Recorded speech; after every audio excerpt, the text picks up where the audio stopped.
नमस्कार फ्रेंड, जय जगन्नाथ। एबे आमे डाली मुग डाली रो बरा बनेबा।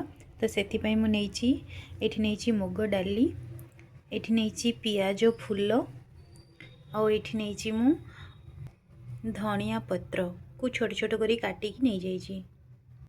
तो एतिकी रे आमे एबे बनेबा मुग डाली बरा।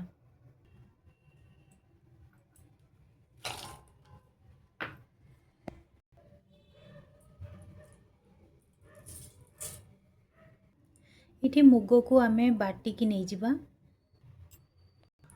एठी देखंतु मुग को बाटी की नै जाइची।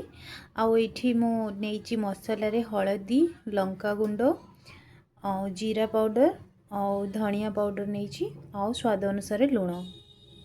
एबे आमे या ऊपर नै जिबा टिके बेसन।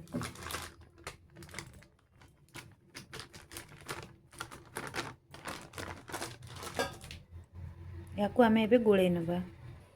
एठी देखंतु मु सबुतक गोळे की नै जाइची। आ एठी गोटे कढ़ाई रे तेल भी गरम कर नेची। एबे आमे तेल रे दे दबा। देखंतु मैं एठी छोट छोट करिकी बरा गुडी को पके नेची तेल रे।